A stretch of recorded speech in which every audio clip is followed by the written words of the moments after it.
देवर्षि नारद जी के पास बैठ करके कहा, प्रभु मेरा मन अशांत हो गया है। ऐसे नाचा जैसे मदारी बंदर को नचाता है, ऐसे मुझ आत्मज्ञानी को नचा दिया। राधा वल्लभ श्री हरिवंश तो मैं बताऊंगा कि गुरुजी किस विषय में बात करने वाले।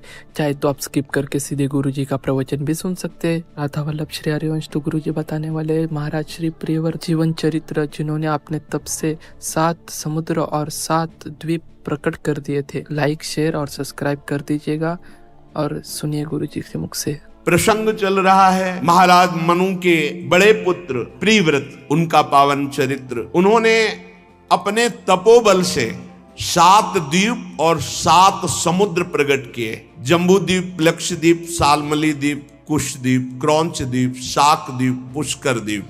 खारे जल का समुद्र, ईख के रस का समुद्र, मदिरा का समुद्र, घी का समुद्र, दूध का समुद्र, मट्ठे का समुद्र और मीठे जल का समुद्र। महाराज प्रियव्रत ने बर्हिष्मति से आग्नेद्र, इद्वजिह्व, यज्ञबाहु, हिरण्यरेता, घृतपृष्ठ, मेधातिथि, वीतिहोत्र, ये जो 7 पुत्र, इनको इन 7 द्वीपों का अधिपति बनाया। 3 पहले सुन चुके हैं, वो बाल ब्रह्मचारी परम सन्यासी हैं। तो 10 पुत्र ये बर्हिष्मति। ऊर्जस्वती नाम की एक कन्या, जिसका विवाह भगवान शुक्राचार्य जी से किया। शुक्राचार्य जी की पुत्री शुक्र कन्या देवयानी के नाम से प्रसिद्ध हुई, जिनकी चर्चा कल हुई। राजन, जो भगवान श्री हरि का निरंतर भजन करते हैं, वो 6 इन 2 क्षय पर विजय प्राप्त कर लेते। पहला क्षय भूख, प्यास, शोक, मोह, जरा, मृत्यु। भूख, प्यास, शोक, मोह, जरा, मृत्यु, इन 6 का प्रभाव नहीं पड़ता। जो निरंतर चित्तवृत्ति भगवान श्री हरि के भजन में जोड़े। अतुलनीय बल पराक्रम से युक्त महाराज प्रियव्रत एक बार देखा कि परम करुणामय भगवान देवर्षि नारद जी पधारे। नारद जी के चरणों की पूजा की और शरण में जाकर बैठ गए, और बैठते ही बड़ा मन अशांत हो गया प्रियव्रत जी का। ये वही प्रियव्रत हैं जो आत्मबोध प्राप्त महापुरुष, जिनके लिए ब्रह्मा जी आकर आदेश किए कि गृहस्थाश्रम में जाओ।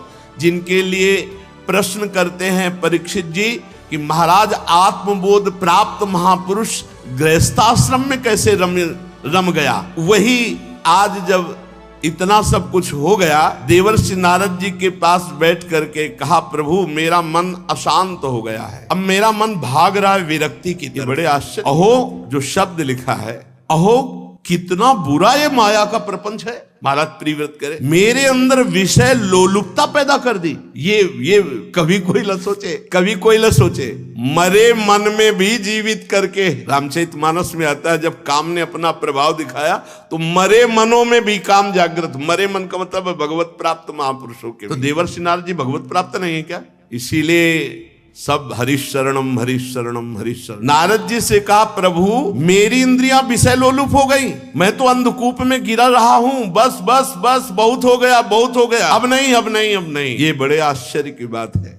अहो असाधु निष्ठितम यदभिनिवेशितो मिन्द्रियैर अविद्या रचित विषम विषयांधकूपे तदलमल ममुष्या वनिताया विनोद मृगम माम धिक धिक गीति गर्ह्यांचकार। क्या बन गया? कहा मैं आत्म स्वरूप में रमण करने वाला, और कहा स्त्री के हाथ का खिलौना बन गया, स्त्री का क्रीड़ा मृग बन गया। वनिताया स्त्री, विनोद मृगम क्रीड़ा मृगम, माम धिक धिगिति गर्ह्यांचकार। धिक्कार है धिक्कार मेरे ज्ञान को, मैं बड़ा ज्ञानी बनता था, स्त्री के हाथ का खिलौना बन गया, और उसने मुझे विषयांधकूपे, विषय के अंधे कुएं में ढकेल दिया, और मैं ऐसे नाचा जैसे मदारी बंदर को नचाता है, ऐसे मुझ आत्मज्ञानी को नचा दिया। महाराज प्रियव्रत कह रहे, धिक्कार है हमारे ज्ञान को। देवर्षि नारद जी के चरणों में बैठकर देवर्षि नारद जी ने कहा, तुम विवेकवान पुरुष हो, तुम्हारी सोई हुई विवेक वृत्ति पुनः जागृत हो गई है। त्याग करो तत्काल सारे संसार के इस राज्य पाठ का, मोह का, राग का, भोग का। जैसा आदेश हुआ उसी समय सारी पृथ्वी के आदि सम्राट महाराज मनु के पुत्र प्रियव्रत जी ने अपने पुत्रों में राज्य लक्ष्मी को बांट दिया, और मानो मर गए हों ऐसे मृत तुल्य होकर के, घोर वैराग्य धारण करके, नारद जी के बताए हुए मार्ग से पुनः अपने स्वरूप की तरफ राजा प्रियव्रत ने, चूंकि पूर्व में बौद्ध महापुरुष तो जैसे निर्मल जल में ऊपर सेवार आ जाए, जल में हरी हरी जो उसको हटाओ तो फिर निर्मल जल हो गया, ऐसे ही गृहस्थाश्रम के नाना प्रकार के कर्तव्य कर्मों का पालन करते करते और भोगों को भोगते भोगते एक ज्ञान में सेवार सा आ गया था। देवर्षि नारद जी के बताए मार्ग से उन्होंने पुनः उसको अलग किया और संपूर्ण भोगों को मृत तुल्य अनुभव करते हुए अपने स्वरूप में स्थित हो गए। महाराज प्रिव्रत जब अपने स्वरूप में स्थित तो राजा आग्नेत्र बने और जम्बू द्वीप का पुत्र की तरह प्रजा का पालन करते हुए एक बार वे पितर जो हैं ये कामना करते रहते हैं कि हमारे परिवार में कोई महाभागवत धर्मात्मा पुत्र हो जाए जिससे हमारा कल्याण हो जाए। पितृलोक स्वर्गलोक के ऊपर है, तो पितृलोक की कामना से सतपुत्र प्राप्ति के लिए पूजा की, सब सामग्री जुटाई और मंदराचल की घाटी में तपस्या करने लगे। महाराज आग्नेत्र जब कोई तपस्या करता है सही ढंग से तो उसके पास उसकी तपस्या को नष्ट करने के लिए माया भेजी जाती है। अब जैसे कह दे कि अब क्यों ऐसा नहीं सुनने को मिलता कि रंभा आ रहे, पूर्व चित्ती आ रहे, मेनका आ रहे, जरूरत है नहीं। देवता लोग देखते हैं इतने में गिर गए हैं मृत्यु लोक के भोगों में, तो फिर देवलोक के भोग काय को भेजेंगे। जब ये अपनी कठोर तपस्या में संलग्न हुए महाराज आग्नेत्र तो पूर्व चित्ती नाम की अप्सरा भेजी गई, बहुत ही सुंदर। आग्नेत्र जी जहां तपस्या कर रहे थे मंदराचल की घाटी बड़ी रमणीय थी, एकांत स्थल। अब वो अपने गायकों के साथ आई, बड़े सुंदर सुंदर गीत गाए जा रहे हैं, वाद्य बज रहे हैं। अब उसने नृत्य गान आदि के द्वारा उनका ध्यान भंग किया। महाराज आग्नेत्र का समाधि योग में स्थित उन्होंने आंख सामने दिखाई दी मानो नवीन कमल की कली, ऐसे सुंदर नेत्र और दिव्य एक अप्सरा। महाराज समाधि में थे, आंख खुली तो समाधि को भूल गए कि कहां समाधि में थे। सामने जो पूर्व चित्ती अप्सरा को देखा भूल गए। वही विलासपूर्ण गति, क्रीड़ा, चापल्य, लज्जा, विनय युक्त चितवन। कामदेव ने देखा कि बढ़िया अवसर है। क्या बढ़िया अवसर है?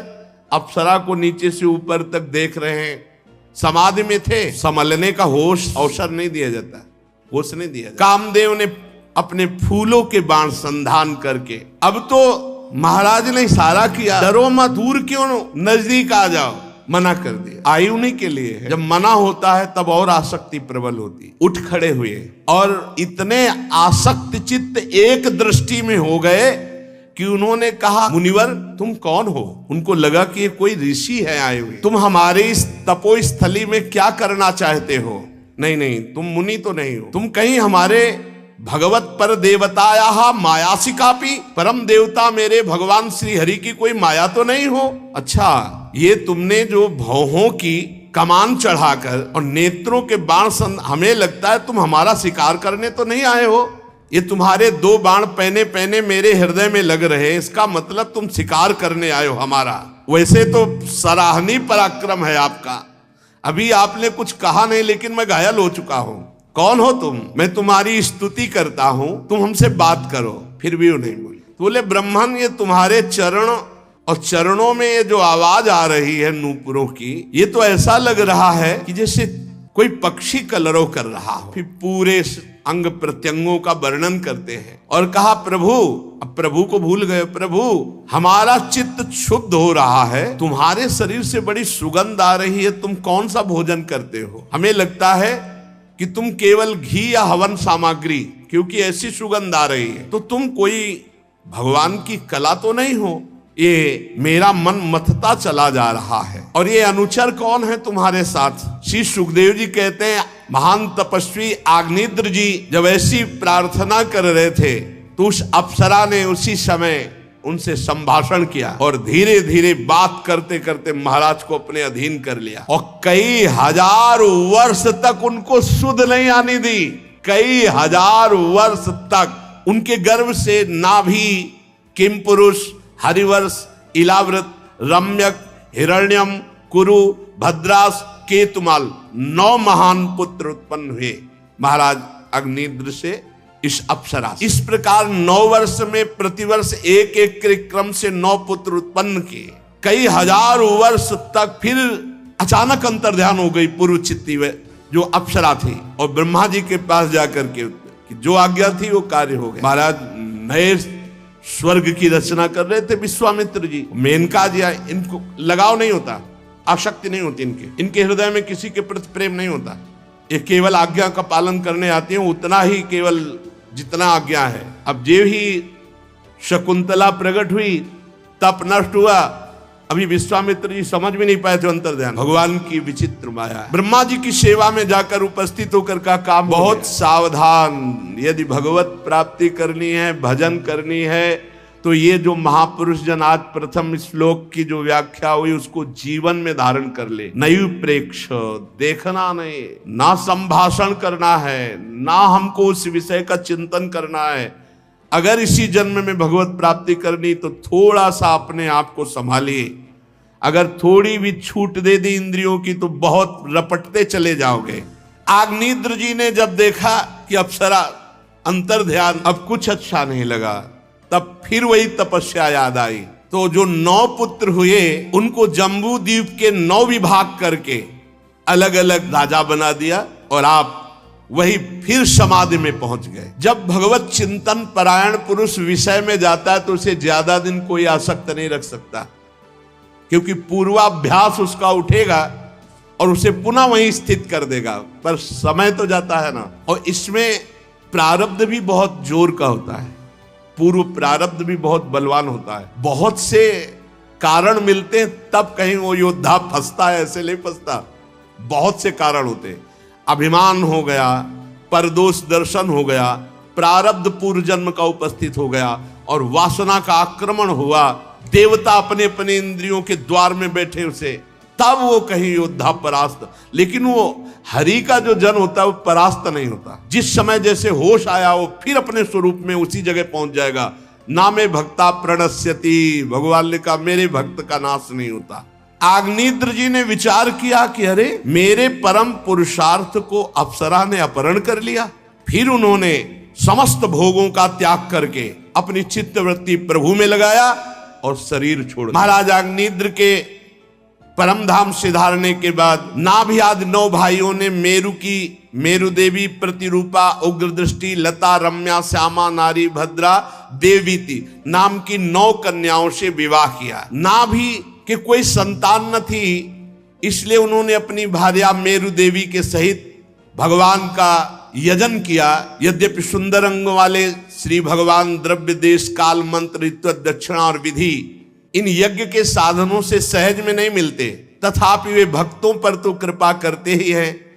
इसलिए महाराज नाभि ने श्रद्धा पूर्वक विशुद्ध भाव से जब भगवान की आराधना की, तब उनका चित्त अपने भक्त का अभीष्ट कार्य करने के लिए उत्सुक हो गया।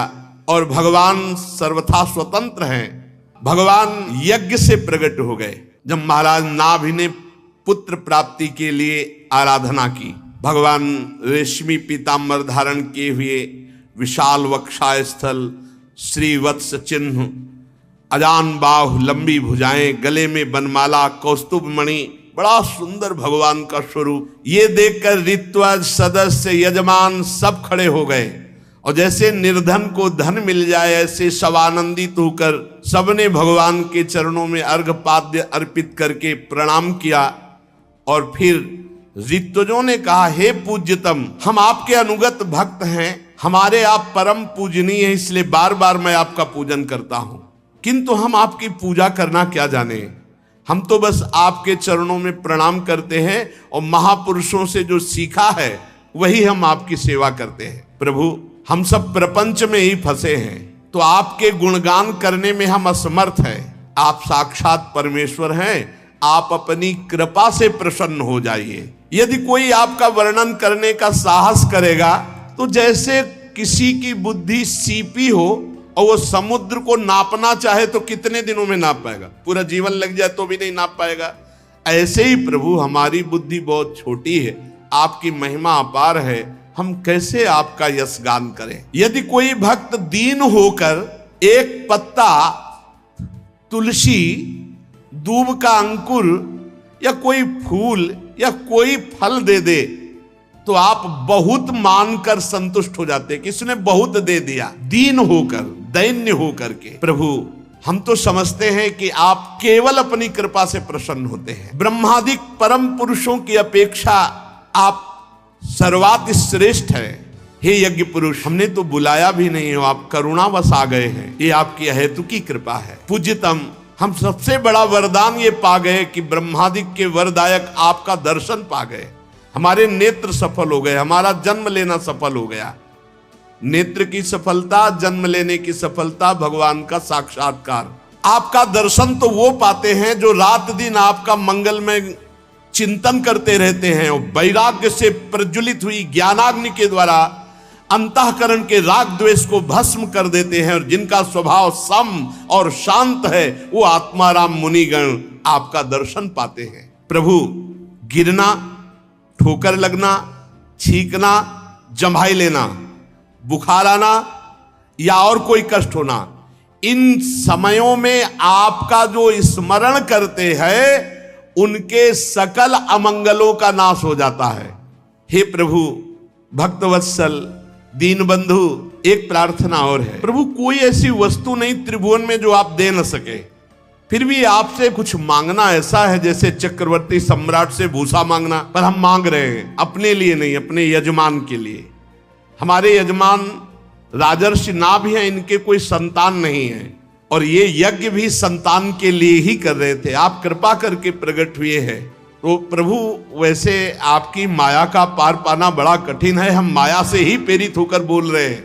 देवादिदेव, आपकी कृपा से सब काम बन जाता है, इसलिए हम अज्ञानियों की धृष्टता क्षमा करें और मेरे महाराज को पुत्र हो ऐसी आप कृपा करें। भगवान ने कहा, कैसा पुत्र हो चाहते हो? तो समस्त ऋतुजों ने कहा, प्रभु, जब आप प्रकट हुए हो तो आप ही जैसा पुत्र हो। तो श्री भगवान ने कहा, अहो बता हम ऋषियों भवत भी रवित गिरभीर वर सुलभ मभियाचितो यद मुष्यात्मजो मया सदृशो भूयादिति ममाहमेवाभिरूपः। ऋषियों, बड़े असमंजस की बात कह दी, मेरे जैसा पुत्र तो मैं ही हूं। इसका मतलब राजर्षि नाभि के पुत्र रूप में मैं प्रकट हूं, मैं तो अद्वितीय हूं, मैं नाभि के यहां अवतार लूंगा। आप सब ऋषियों की प्रार्थना स्वीकार हुई। महारानी मेरु देवी के सुनते हुए भगवान अंतर ध्यान हो गए। परीक्षित, उस यज्ञ में महर्षियों द्वारा भगवान के प्रसन्न किए जाने पर नाभि का परम प्रिय हुआ। महारानी मेरु देवी के गर्भ से महाराज नाभि की पत्नी मेरु देवी शुद्ध सत्वमय विग्रह धारण करके भगवान ऋषभ देव जी के रूप में प्रकट हुए। भगवान का अवतार परमहंसों की चर्या, अवधूतों की चर्या, ये मार्ग प्रशस्त करने के लिए भगवान ऋषभ देव जी के रूप में प्रकटे। जे ही जन्म भगवान ने लिया, वज्र अंकुश आदि चिन्ह चरणों में बने हुए थे।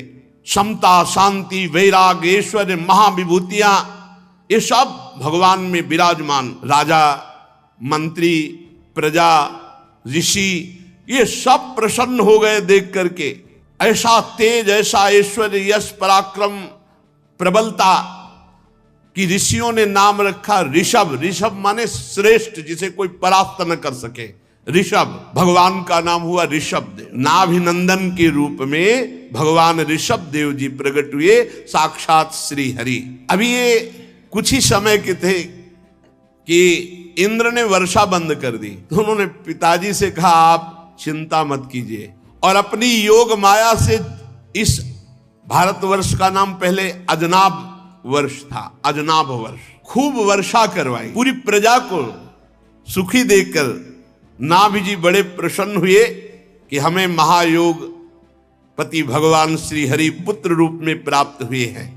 खूब लालन पालन किया। उनके सौभाग्य का क्या वर्णन, जिनके भगवान पुत्र बने हों। जब और थोड़ा सयाने हुए भगवान ऋषभ देव जी, तो देखा संपूर्ण प्रजा स्वाभाविक भगवान ऋषभ देव जी से प्रेम करती है। तो राज्य अभिषिक्त चक्रवर्ती सम्राट पद पर ऋषभ देव जी को और हाथ जोड़कर प्रार्थना की कि प्रभु हमारा काम हो गया, और अपनी पत्नी मेरु देवी को लेकर बद्रिका आश्रम गए, और वहां ये पहले समाधि में थे, अब फिर समाधि में। यही देखो, शास्त्र देखो, पहले भगवत चिंतन परायण, फिर माया में गृहस्थी धर्म में, फिर भगवत चिंतन परायण, पत्नी सहित बद्रिका आश्रम, वहां जाकर के भगवत समाधि में स्थित हो गए और अपने शरीर का त्याग कर दिया। भगवान श्री हरि के रूप में नर नारायण की आराधना करते हुए उन्हीं के स्वरूप में लीन हो गए। इनके सौभाग्य का वर्णन कौन कर सकता है, जिनके पुत्र रूप में भगवान श्री हरि ऋषभ देव जी के रूप में प्रकट हुए।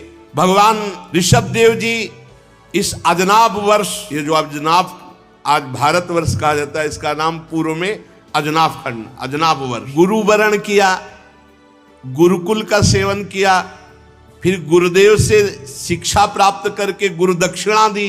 ये पूर्व में विधान था गुरु दक्षिणा देने का।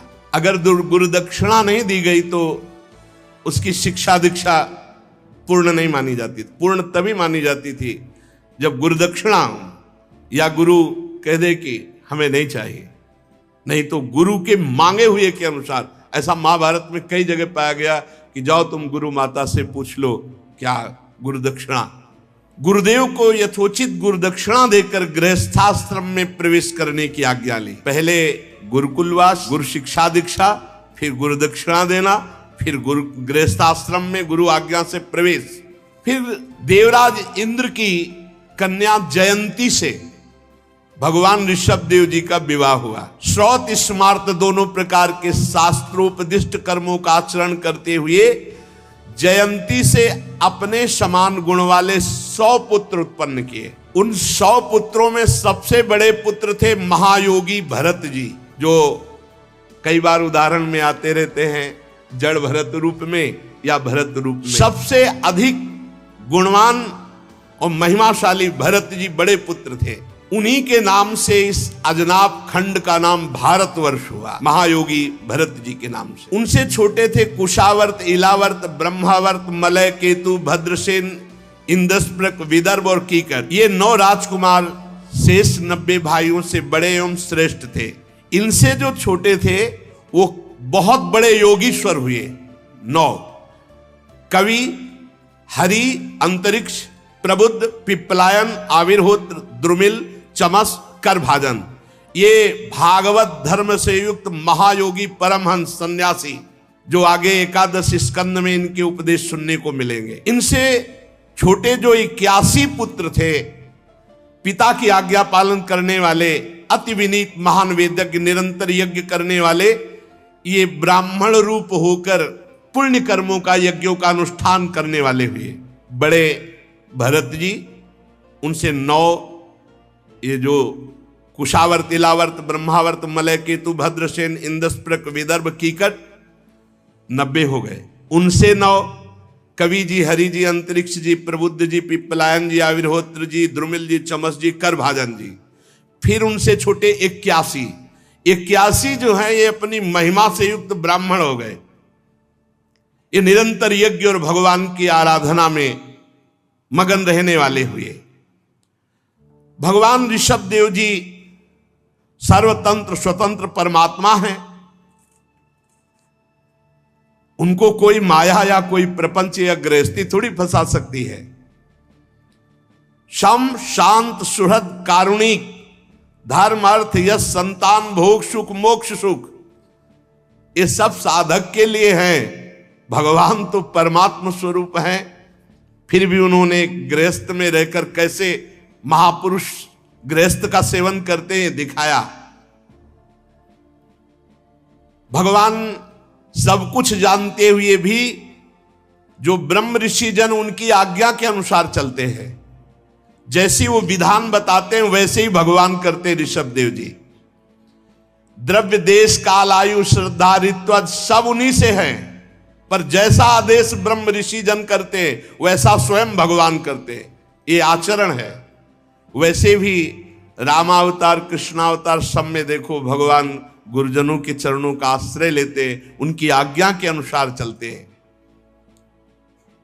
भगवान ऋषभ देव जी अपनी प्रजा को पुत्रवत सुख प्रदान कर दे और सबको ये बताते कि आकाश कुसुम के समान संसार है। जैसे आकाश में फूल आदि दिखाई दे, बने हुए बादल के चित्र दिखाई दे, वो सब एक हवा में नष्ट हो जाने वाले हैं। ऐसे ये मायाकृत संसार काल के द्वारा नष्ट हो जाने वाला है। इसलिए प्रजा को समझाते कि कोई भी। तो आप लोगों ने सुना भगवान ऋषभ देव जी का जीवन चरित्र और महाराज प्रियव्रत जी का चरित्र। तो आप लोगों को पसंद आया होगा तो लाइक शेयर सब्सक्राइब जरूर कीजिए, और हम अनेक संतों के जीवन चरित्र और कथाएं लाते रहेंगे। एक क्षण भी भगवान की आराधना किए बिना व्यर्थ मत जाने दो। ये संसार के सुख केवल दिखावटी, इनमें सत्य नहीं है। भगवान ऋषभ देव जी ने एक दिन अपनी पूरी प्रजा को बुलाया, अपने पुत्रों को बुलाया और उपदेश किए। सो उपदेश आगे। श्री राधा वल्लभ लाल की जय।